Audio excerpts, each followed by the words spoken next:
Hello friends, मैं विनय फिर से आपका स्वागत करता हूं अपने YouTube channel target success point पर। आपकी तैयारी आशा करता हूं बहुत ही अच्छे ढंग से, बहुत मेहनत से चल रही होगी। परीक्षा आपकी नज़दीक है और आपकी परीक्षा 17 और 18 फरवरी में है। और मैंने मैथमेटिक्स में आपको महत्वपूर्ण चैप्टर्स के क्वेश्चंस बताए थे। आज मैं आपको उसी क्रम में बताता हूँ मेंसुरेशन। ये भी आपके सिलेबस में है और इससे भी संबंधित 2 या 3 प्रश्न आपकी परीक्षा में जरूर आ सकते हैं। ठीक है, तो मेंसुरेशन क्षेत्र मिति, ठीक है, इसमें आपका बेलन हो गया, शंकु हो गया, गोला हो गया, ठीक है, वृत्त हो गया, घन घनाभ, ठीक है, इससे संबंधित प्रश्न आएंगे। उसके लिए आपको इसमें सूत्रों को कंठस्थ करना पड़ेगा, ठीक है, और बाकी हम आपको समझाते हैं। ठीक है, देखिए दोस्तों, इस सामने आपकी बेलन बना हुआ, ठीक है, लंबवर्ती बेलन, ठीक है, इसकी ऊंचाई h है और इसकी त्रिज्या r है, ठीक है। ये तो एक तरीके से ये वृत्त हुआ, ऊपर ये वृत्त हुआ, त्रिज्या r है, ठीक है। तो बेलन का वक्र पृष्ठ, ठीक है, वक्र पृष्ठ, जो ये वक्र पृष्ठ है, ठीक है, ये वक्र पृष्ठ, गोलाई वक्र पृष्ठ, तो ये हो जाएगा 2 पाई r h, ठीक है, इसे आप नोट कर लेंगे। ठीक है, बेलन का संपूर्ण पृष्ठ, ठीक है, संपूर्ण पृष्ठ, बेलन का संपूर्ण पृष्ठ वक्र पृष्ठ प्लस ये पूरा, ये इसको मिलाकर, ठीक है, तो ये आपका होगा 2 पाई r h प्लस r, ठीक है। बेलन का आयतन हो गया पाई r स्क्वायर h, ठीक है। तो बेलन से संबंधित ये इन 3 सूत्रों को याद रखें, ठीक है। आइए देखते हैं इससे संबंधित प्रश्न, आपको बता देते हैं कैसे प्रश्न आते हैं, आपको कैसे सॉल्व करना है। ठीक है, देख लेते हैं। कह रहा है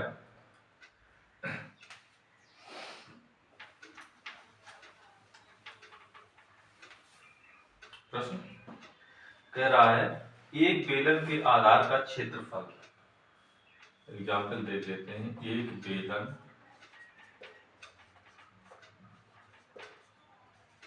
के आधार का क्षेत्रफल दिया है 16 पाई वर्ग सेंटीमीटर, 16 पाई वर्ग सेंटीमीटर, ठीक है, तथा आयतन,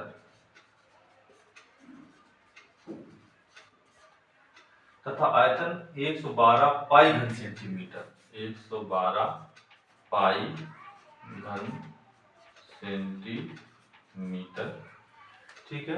तो बेलन की ऊंचाई ज्ञात कीजिए, तो बेलन की ऊंचाई बताओ। ऐसे प्रश्न आ जाएंगे, ठीक है। तो देखते हैं दोस्तों, ये आपका बेलन, ठीक है, कह रहे आधार का क्षेत्र, यानी कि आधार, ये क्या है, आधार, आधार है एक वृत्त, ठीक है, वृत्त का क्षेत्रफल,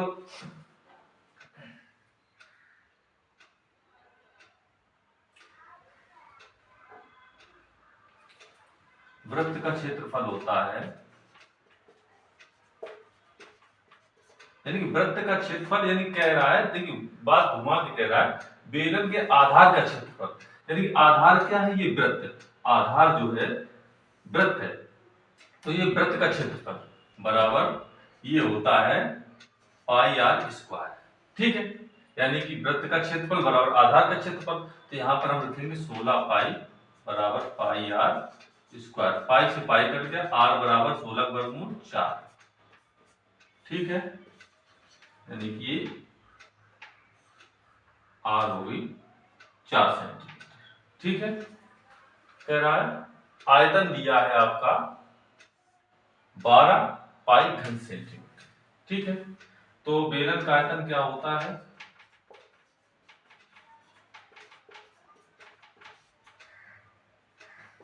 पाई आर स्क्वायर एच, ठीक है।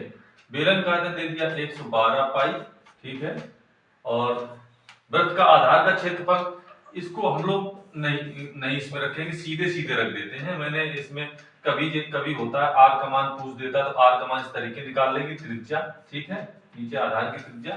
लेकिन जो बेलन का आयतन होता है पाई आर स्क्वायर एच, ठीक है, तो पाई आर स्क्वायर यानी कि आधार का क्षेत्रफल, यानी कि जो पाई आर स्क्वायर, वही तक समझिए बात, जो पाई आर स्क्वायर है वो टोटल दिया 16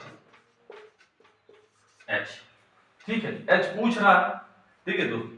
ध्यान से देखिए, वृत्त का क्षेत्र यानी कि जो आधार का क्षेत्रफल था वो पाई आर स्क्वायर था, ठीक है, जो पाई आर स्क्वायर है वो क्या दिया है आपका 16 पाई, ठीक है, तो हम पाई आर स्क्वायर की जगह 16 पाई रख देंगे, पाई से पाई कट जाएगा तो यह बराबर हो जाएगा 112/16, ठीक है। तो 4 दूनी 8 ये आपका 7, यह बराबर हो गया आपका 7 सेंटीमीटर, ये आपका आंसर हो गया, ठीक है। क्वेश्चन यहां से सॉल्व है, ठीक है। ये तो इसको आप समझाने के लिए बताया है। पाई आर स्क्वायर, जो पाई आर स्क्वायर है वो 16 पाई, यानी वृत्त का क्षेत्रफल, यानी आधार का क्षेत्रफल क्या है, ये वृत्त एक तरीके से, ठीक है। तो पाई आर स्क्वायर की जगह हम 16 पाई रखेंगे, ठीक है। आपसे नोट कर सकते हैं, समझ सकते हैं। बताते हैं अगला क्वेश्चन। ऐसे भी क्वेश्चन कभी कभी एग्जाम में आ जाते हैं, समझने की जरूरत है। आपके एग्जाम में 2 या 4 प्रश्न, 2 प्रश्न या 3 प्रश्न या 1 प्रश्न आ सकता है, और एक एक नंबर आपकी परीक्षा के अंकों में शामिल होंगे तो आप सफल होंगे, ठीक है। क्योंकि परीक्षा पास होने के लिए 1 अंक 2 अंक बहुत जरूरी होते हैं। आपको कुल मिला के 1 अंकों से आपको अपनी मार्किंग बनाना है, ठीक है। देख सकते हैं, नोट कर सकते हैं दोस्तों, ठीक है।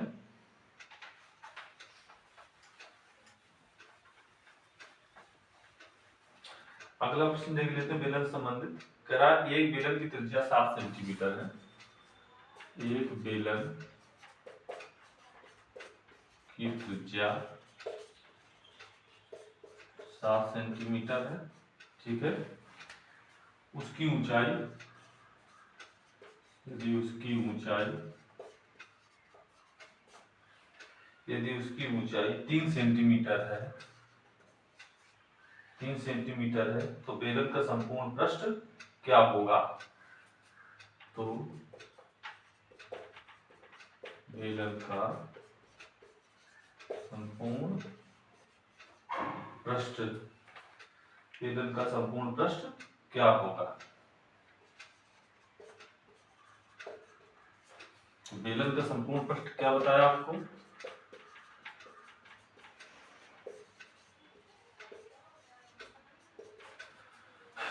To pi r h plus r, ठीक है। 2 पाई इंटू आर का मान क्या है, त्रिज्या दी है 7 सेंटीमीटर। देखिए दोस्तों, इसको आप दिमाग में बैठा लीजिए, बेलन को,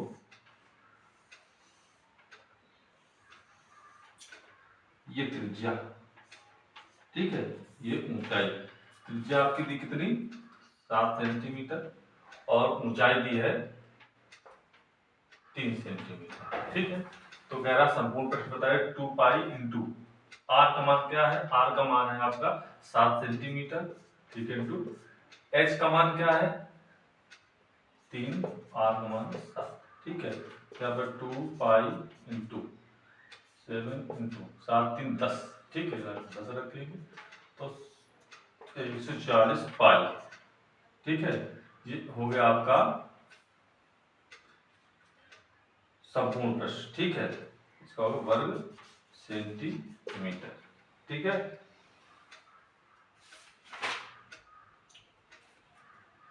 इसको आप ऐसे भी लिख सकते हैं 140 गुना पाई का मान होता है 22/7, ठीक है। 7 दूनी 14, यानी कि इसको लिख सकते हैं 440 वर्ग सेंटीमीटर या सेंटीमीटर स्क्वायर, ये आपका आंसर है, ठीक है। सिंपल क्वेश्चन है, ठीक है दोस्तों। आपको कुछ भी निकालने के लिए, संपूर्ण प्रश्न निकालेगा, आपको आर की आवश्यकता है, एच की आवश्यकता है, ठीक है, आर की आवश्यकता है, ठीक है। पाई का मान 22/7 होता है, आपको याद रखना है। कभी कभी क्या होता है, संपूर्ण पृष्ठ दे दिया होता है, ठीक है, आर का मान पूछ दिया होता है, तो h का मान दिया होता है, r का मान सॉल्व करके निकाल लेते हैं। इसमें डायरेक्ट सीधे संपूर्ण पृष्ठ पूछ रहा है, ये आपको संपूर्ण पृष्ठ याद रखना है। संपूर्ण पृष्ठ, बेलन का संपूर्ण पृष्ठ क्या होता है, 2 पाई r h प्लस r, ठीक है। तो ये आपके सामने सॉल्यूशन रखा है, ठीक है। और हमेशा जल्दबाजी नहीं करना है, क्वेश्चन को हल करने में प्रयास करना है सटीक आंसर निकले, ठीक है। आप इसे नोट कर सकते हैं। बताते हैं आपको अगला प्रश्न, ठीक है।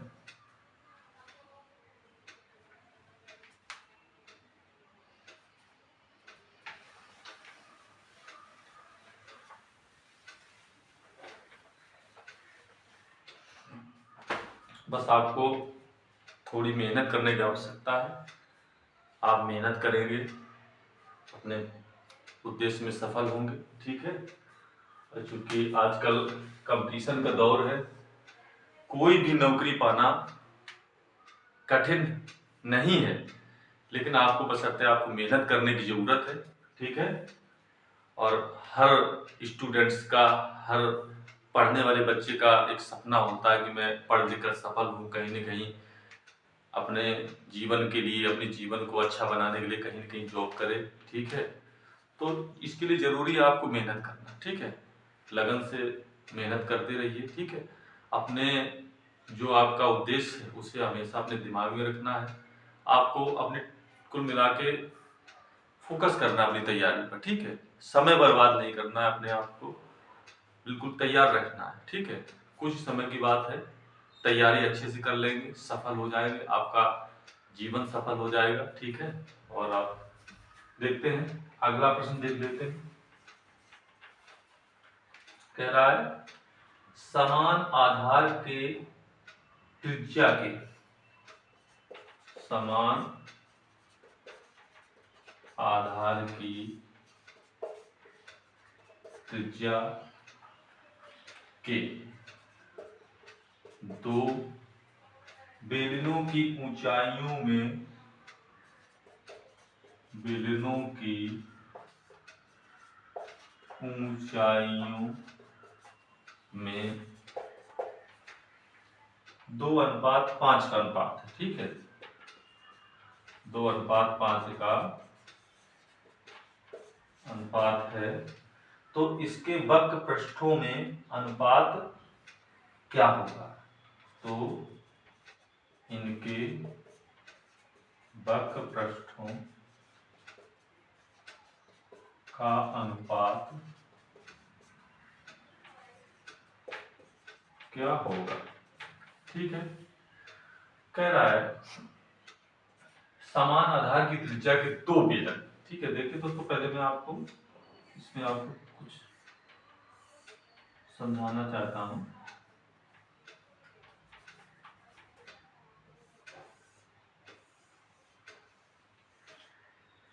ये दोनों दो बेलन है आपके, ठीक है। कह रहा है बेलनों की ऊंचाइयों का अनुपात 2:5 है, ठीक है। यानी कि इसका 5 होगा तो इसका 2 होगा, ठीक है। लेकिन जो त्रिज्या कह रहा है समान आधार की त्रिज्या, तो ये त्रिज्या भी इसकी r होगी तो इसकी भी r, क्योंकि समान कह रहा है, ठीक है।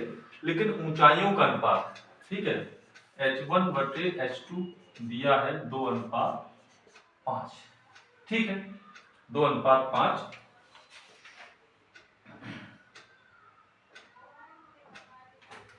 ठीक है। तो 2:5 दिया, ठीक है। इसे हम ऐसे भी लिख सकते हैं h1 = 2h2/5, ठीक है। तो कह रहा है वक्र पृष्ठों का अनुपात ज्ञात कीजिए, ठीक है। तो वक्र पृष्ठों का अनुपात 2πr/h1/2πr/h2। इसको हम क्यों लिखेंगे, क्योंकि बेलन का एक सेकंड फिर से बताते हैं। बेलन का वक्र पृष्ठ होता है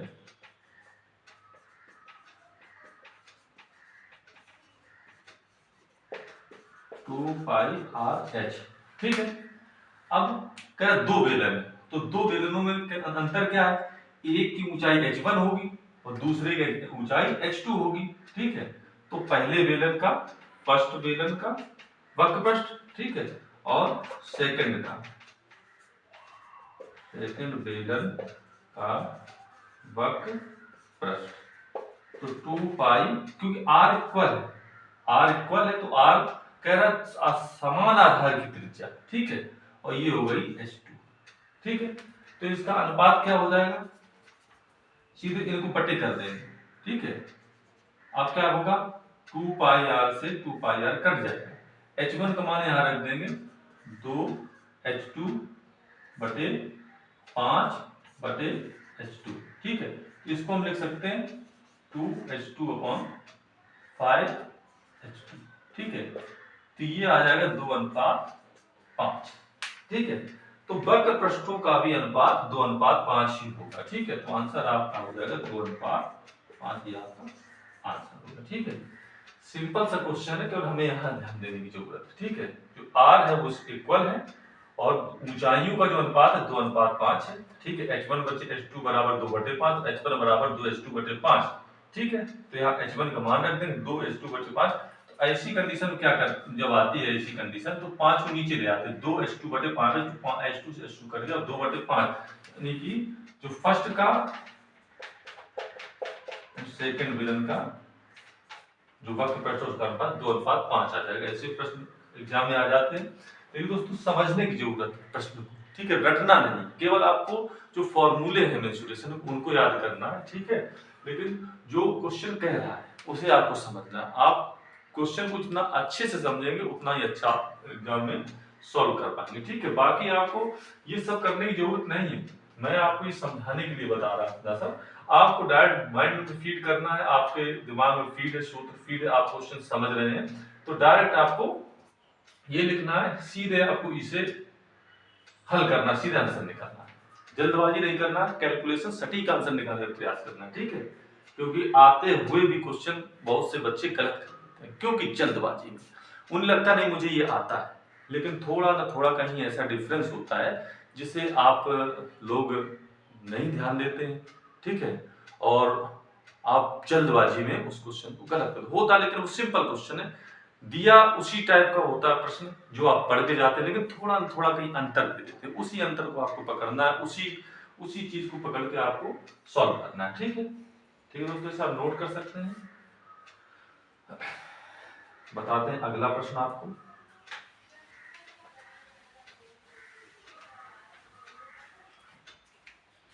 देख लेते हैं अगला प्रश्न।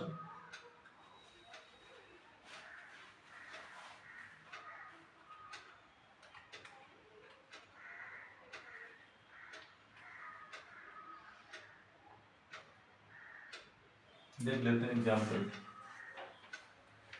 कह रहा है एक लंबवृत्तीय बेलन की ऊंचाई 5 सेंटीमीटर है। एक लंबवृत्तीय बेलन की ऊंचाई 5 सेंटीमीटर है, 5 सेंटीमीटर है, ठीक है, तथा आधार 36 पाई वर्ग सेंटीमीटर है, तथा आधार 36 पाई वर्ग सेंटीमीटर है, ठीक है। तो बेलन का वक्र पृष्ठ ज्ञात कीजिए, बेलन का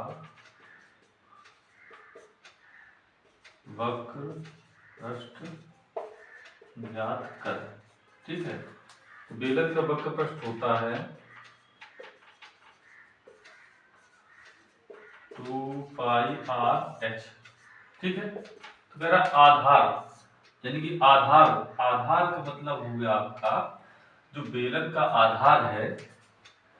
देखिए दोस्तों, फिर से आपको बताता हूं, जो बेलन का आधार का मतलब इसका जो क्षेत्रफल है, वृत्त का क्षेत्रफल है। तो वृत्त का क्षेत्रफल होता है पाई r स्क्वायर, ठीक है। तो ये आधार दिया है 36 पाई, ठीक है। हमें यहाँ पर r चाहिए, हमें बेलन का वक्र पृष्ठ निकालने के लिए हमें r चाहिए, h चाहिए, ठीक है। h दिया है मुझे, ठीक है, लेकिन आधार दिया है वो आपका दिया 36 पाई, यानी कि हमें पाई r स्क्वायर दिया है, r नहीं दिया है, हमें इससे r निकालना है, ठीक है। तो हमको यहाँ पर 36 पाई रखना है, ठीक है, बराबर पाई 36 पाई r स्क्वायर, पाई से पाई कट जाएगा, आर बराबर आर स्क्वायर बराबर 36, तो आर बराबर आपका हो जाएगा 36 का वर्गमूल होता है 6। ठीक है, हमें क्या जरूरत थी वक्रपट निकालने के लिए, आर और एच की। ठीक है, तो आर हमने निकाल लिया है, एच हमें पहले से ही दिया है। ठीक है, तो अब बेलन का वक्र पृष्ठ हो जाएगा आपका 2 इंटू पाई इंटू आर का मान है 6, ठीक है, एच का मान दे दिया आपको 5। ठीक है, तो 6 पंचे 30, 30 दूनी 60, 60 पाई, ठीक है, वर्ग सेंटीमीटर। ठीक है, अब यहाँ पर हो सकता है आपके आंसर में ये भी दे दिया हो 60 में पाई का मान 22/7 होता है। ठीक है, 7 का इसमें डिवाइड कर देंगे, 7 अट्ठे 56। ठीक है, बचा आपका 4। ठीक है, 7 गुना 35। ठीक है, अबाउट में आप इसको सॉल्व करके आप ऐसे भी आंसर निकाल सकते हैं, लेकिन ज्यादातर आंसर आपको पाई में पूछ दिया होगा, या फिर पाई का मान रखने पर जो आंसर है उसे पूछ सकते हैं, उसका वो आंसर भी पूछ सकते हैं। ठीक है, तो आपका आंसर आ गया 60 पाई। ठीक है, यदि पाई में नहीं पूछ रहा तो पाई का मान रख देंगे, 22 के साथ हल कर देंगे, जो आपका आंसर है उसे टिक कर देंगे। ठीक है, सिंपल क्वेश्चन है।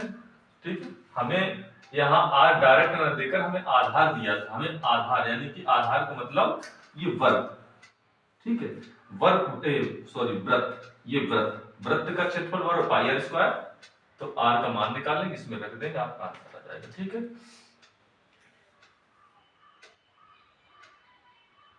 सिंपल क्वेश्चन है, बढ़िया क्वेश्चन है, इसे आप नोट कर सकते हैं, समझ सकते हैं।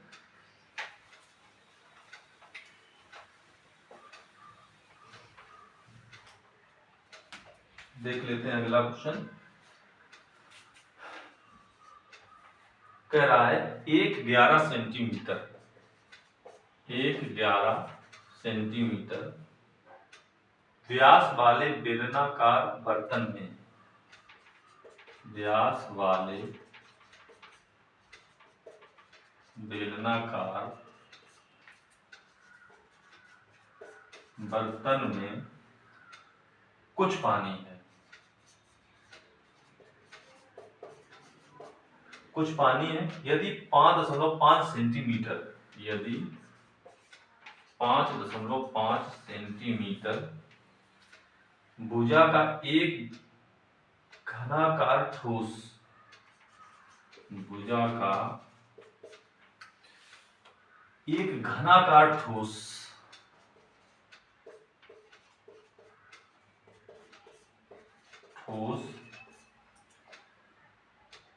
पूरी तरह पानी में डुबो दिया जाए,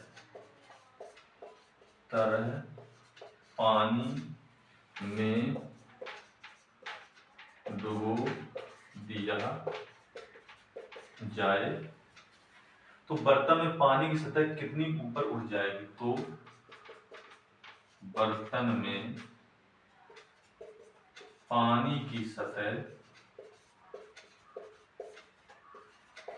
कितनी ऊपर उठ जाएगी।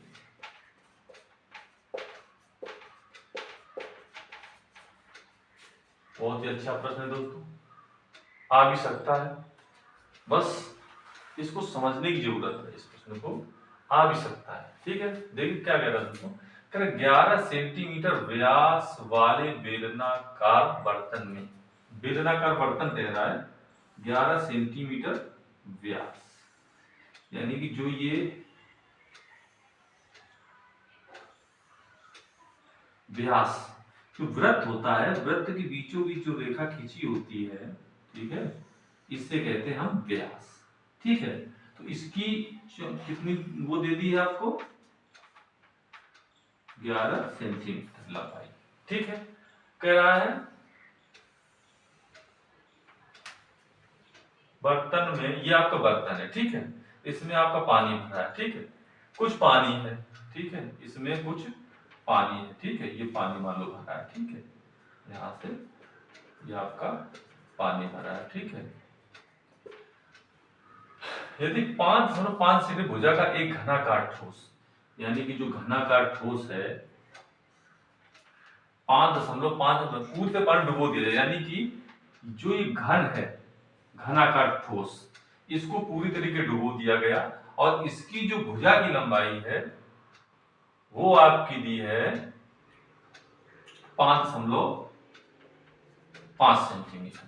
ठीक है, तो वह बर्तन पानी की सतह कितनी उठ जाएगी। ठीक है, तो देखिए दोस्तों, मान लो मैंने इस घनाकार ठोस में डुबो दिया और पानी की जो ऊंचाई वो h बढ़ गई। पहले पहले ये था,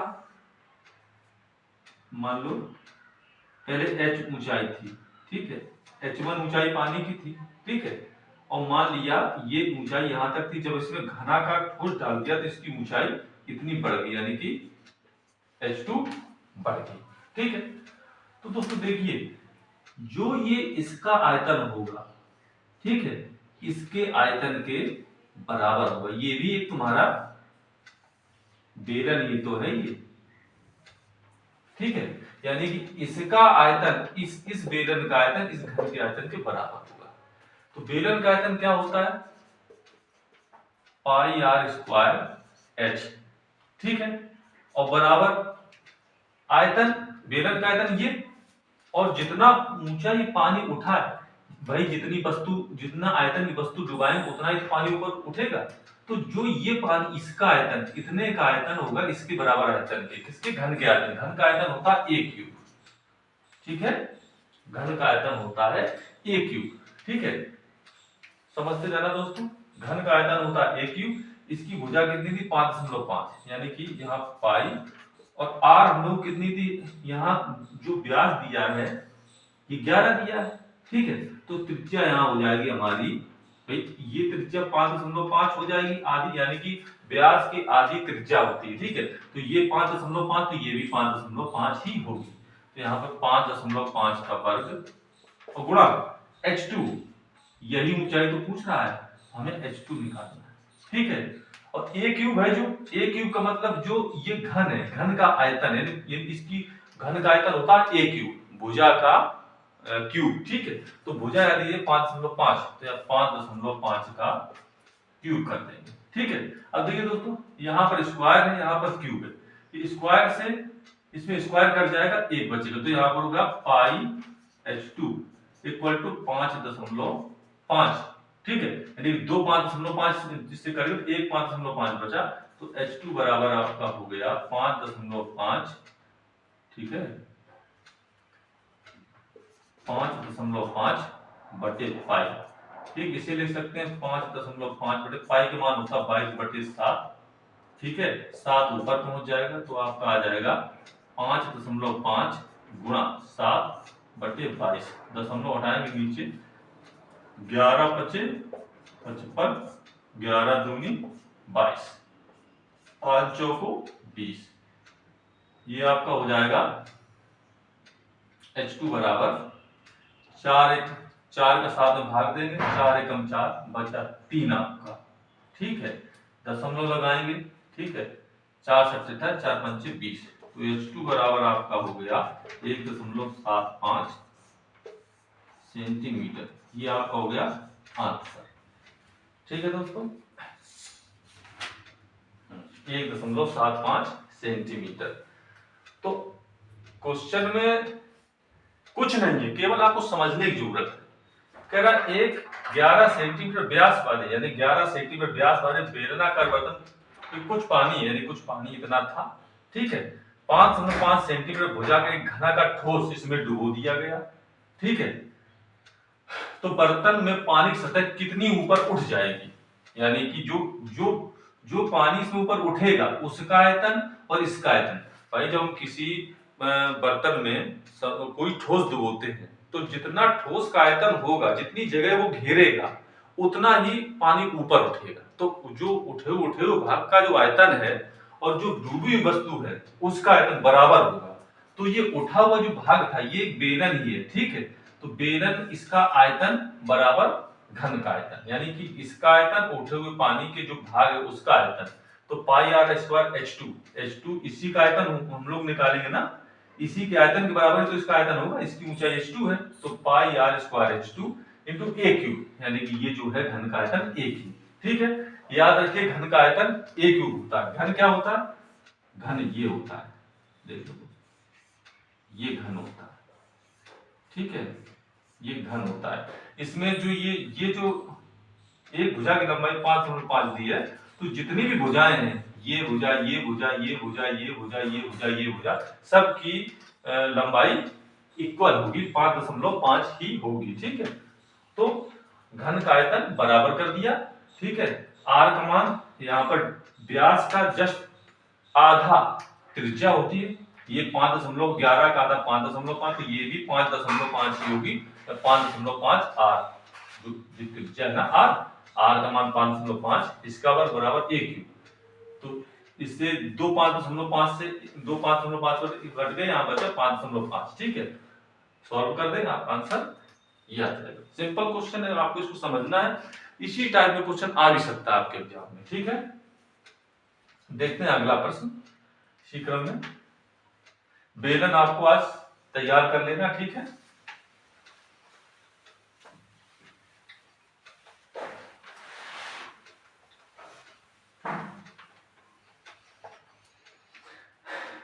देख लेते हैं अगला प्रश्न, एक और बेलन से संबंधित। कह रहा एक लंबवृत्तीय बेलन, एक लंबवृत्तीय बेलन का वक्र पृष्ठ।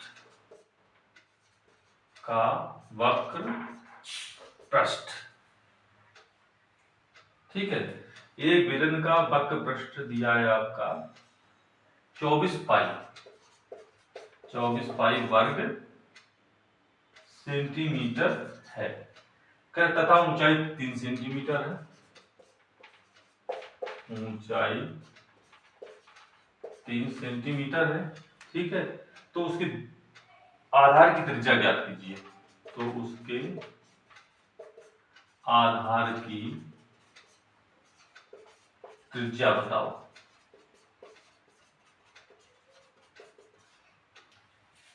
देखिए दोस्तों,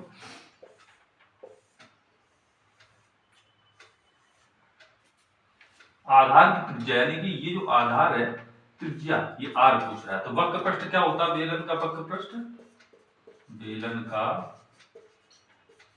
वक्र पृष्ठ होता है 2 पाई आर एच।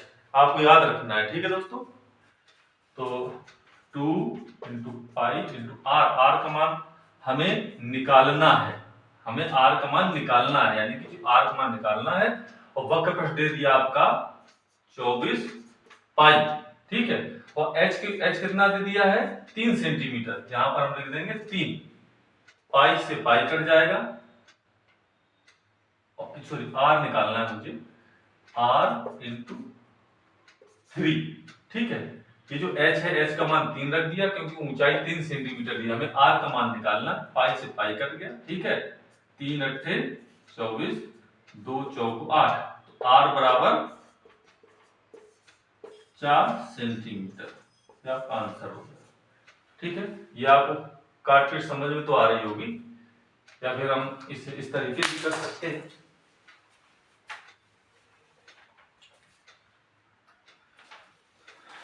देखो वक्र पृष्ठ दिया है 24 पाई बराबर 2 पाई, आर एच का मान दिया है आपका 3। ठीक है, तो आर यही बना रहने देंगे 24 पाई, 2 पाई नीचे ले आएंगे। ठीक है, 3 भी नीचे ले आएंगे, पाई से पाई कट जाएगा। ठीक है, अब इसको लिख सकते हैं 3 चौको 12, आर बराबर 4 सेंटीमीटर। ठीक है, आपका आंसर हो गया 4 सेंटीमीटर। सिंपल क्वेश्चन है। ठीक है दोस्तों, इसे आप नोट कर सकते हैं, ऐसे प्रश्न आ जाता है एग्जाम में। देखते हैं अगला प्रश्न।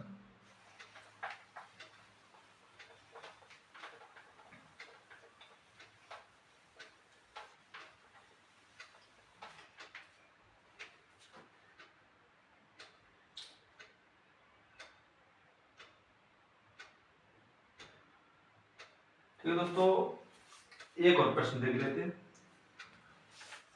बेलन से संबंधित। 7 सेंटीमीटर मीटर ऊंचाई के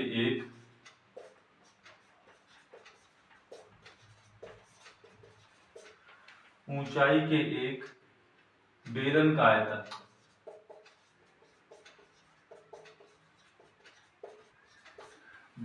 आयतन दिया है 448 पाई 448 पाई सेंटीमीटर क्यूब, यानी इसे घन सेंटीमीटर कह सकते हैं। ठीक है, बेलन के आधार की त्रिज्या ज्ञात कीजिए। बेलन की आधार की त्रिज्या ज्ञात करें। ठीक है दोस्तों, देखते हैं बेलन का आयतन क्या होता है। बेलन का आयतन होता है पाई आर स्क्वायर एच। ठीक है, आयतन दिया आपका कितना 448 पाई 448 पाई। ठीक है, हमें आधार की त्रिज्या आर निकालना है। ऊंचाई दी है 7 सेंटीमीटर, ऊंचाई दी है 7 सेंटीमीटर। ठीक है, हमें तो यहाँ पर आर स्क्वायर इंटू ऊंचाई दी है 7। ठीक है, तो पाई से पाई कट जाएगा। ठीक है, 7 से इसे डिवाइड करेंगे, 7 छंग 42, 7 चौक 28, तो ये हो जाएगा बराबर आर स्क्वायर। आर इसका वर्गमूल, ये किसका वर्गमूल है? 64 का वर्गमूल कितना होगा? आर बराबर 8, 8 अट्ठे 64। ठीक है, ये आपका आंसर हो गया। आर बराबर 8 सेंटीमीटर। क्या पूछा? आधार की त्रिज्या। ठीक है, तो आधार की त्रिज्या 8 सेंटीमीटर, बेलन का आयतन दिया था। ठीक है, ऊंचाई दी थी 7 सेंटीमीटर। ठीक है, और देख सकते हैं। ठीक है दोस्तों, बेलन से संबंधित मैंने आपको आज प्रश्न बताए। आप अपनी बुक से, जो भी बुक आपके पास है मेंसुरेशन ने मैथमेटिक्स की, उससे आप एक्सरसाइज बेलन के जितने भी क्वेश्चन उनको आप कंप्लीटली तैयार करेंगे। ठीक है, हर तरीके के प्रश्न तैयार करेंगे। ठीक है, कोई भी प्रश्न परीक्षा में आ सकता है। आपको पूरे जितने भी टाइप हैं क्वेश्चंस के, उनको पूरी तरीके से तैयार करना है। और समय परीक्षा का नजदीक है। ठीक है, तो आपको ज्यादा परेशान होने की जरूरत नहीं है। जो बुक्स आप शुरू से अब तक पढ़ रहे हैं उन्हीं बुक्स पर फोकस करिए। ठीक है, कई सारी बुक्स आपको नहीं पढ़ना है, कंफ्यूज नहीं होना आपको। ठीक है, आप और भी बुक्स ले आए, ये बुक ले ली, वो बुक ले ली। ठीक है, एक ही बुक से पढ़ना है। हर बुक्स में लगभग सेम सिलेबस दिया होता है। ठीक है, जो बुक आपने चूज की है, जिस बुक से आप पढ़ रहे हैं, तो उससे उसी बुक से आप पढ़िए। चाहे जीएस की हो, चाहे मैथमेटिक्स की हो, चाहे रीजनिंग की हो, या फिर हिंदी की हो। ठीक है, तो उसी बुक पर फोकस करिए।